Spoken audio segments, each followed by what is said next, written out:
याम थुना मसीगी सोल्यूशन से पुरक्पना इंडिया मदि मणिपुर गवर्नमेंट की याम चावबा माय पाक ओइगनी नत्रगदी नोमगी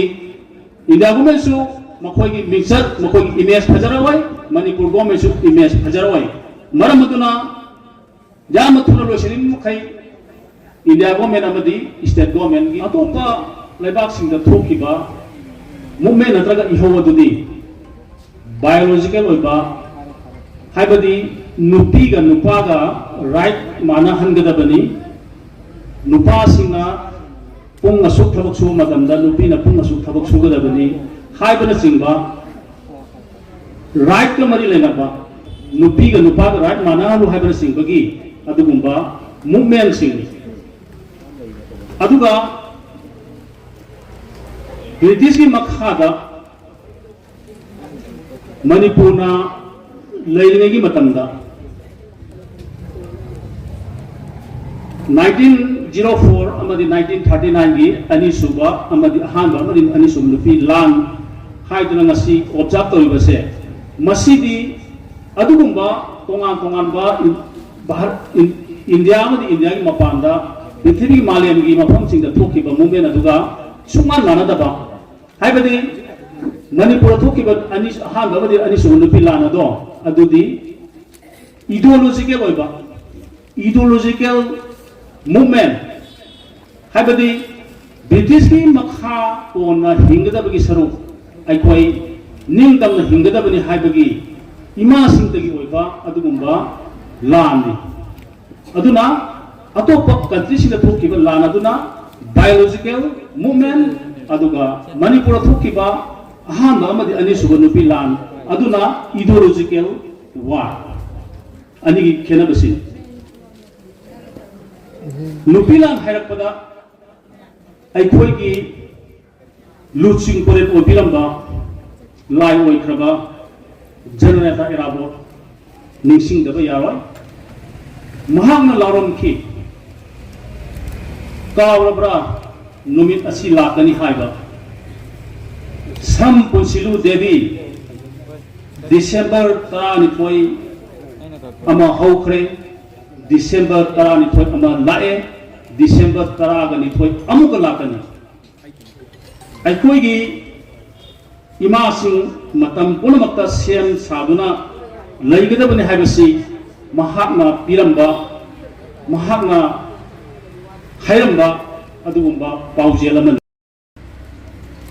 ngasiदी मणिपुर असी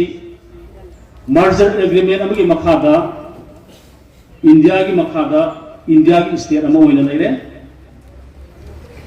इंडिया गवर्नमेंट की हजरब पॉलिसी म्याम ले हाइब पॉलिसी सिंगि मनुंगा अंगांग सिंगु मसाबो फाना थमनबगी दमक्ता पोलियो मिपुं खुनि मक्ता इंडिया की अंगांग खुनि मक्ता पोलियो हिरा पिथै नारक लगना लायगना बा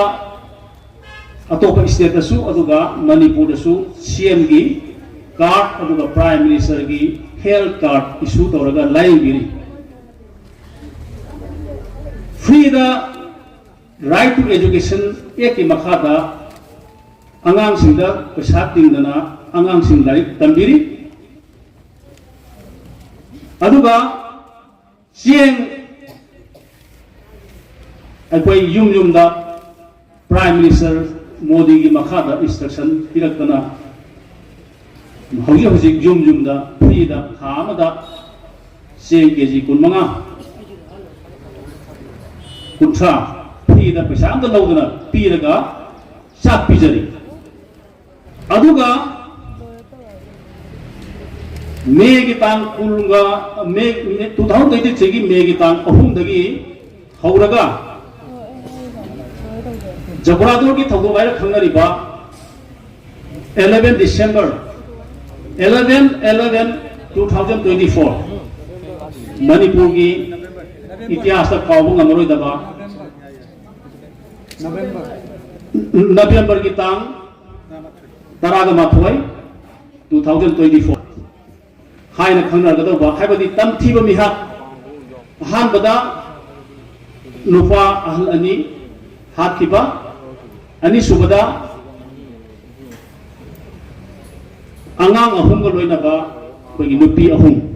unna mari phara matungda mathang numit kharni matungda barak tuleda sina phangkiba asigumba jagado masakar ana khana ga dori ba miha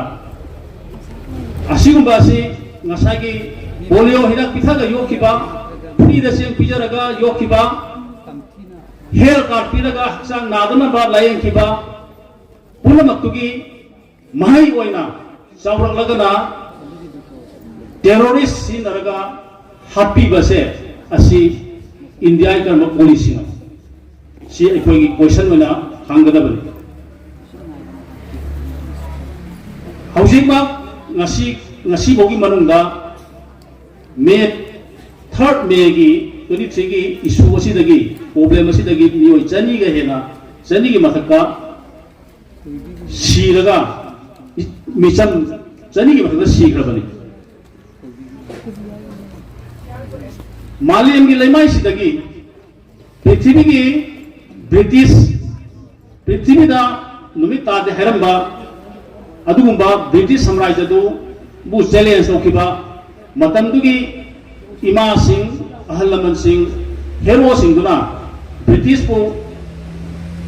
challenge tawraga adugumba ngasigi Manipur ma thamlamba se asigumba makhogi masa masu singh ado masu Maliam gi thambakta ngasim aikhogi jati asina pambom tingna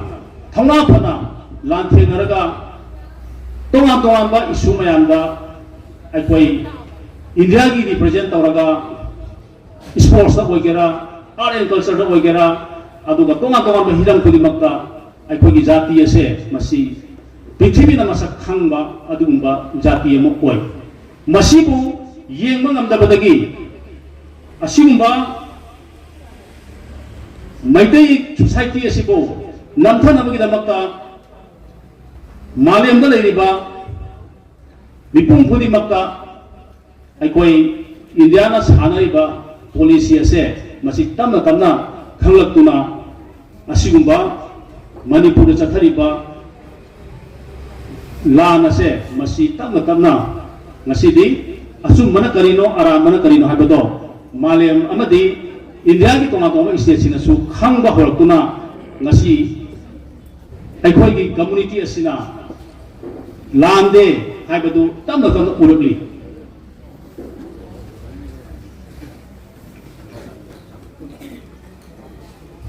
hojik thenari ba lan se Manipur gi manungda thenaraga su solution de aikoi Manipur purakada banate solution di central government na asigi solution se purakada bani purak ni man lumita purakpa yaba solution ase masi sangdok hanbagi sang na satharapagi maram su leram bayai adugo aikoi na pining iba message ni aikoi na haining libadi Manipur government amadi India government na haining libadi yamathuna masigi solution se purakpana India amadi Manipur government ki yam chawba mai pa ko oigani natragadi nomagi India government su makhoi gi mixer makhoi gi image phajarawai Manipur government su image phajarawai maramaduna yam thuna losenin mukhai India government amadi state government gi tongjaba oigani haiba wafamji thamjaraga matang ase swai tesin jagi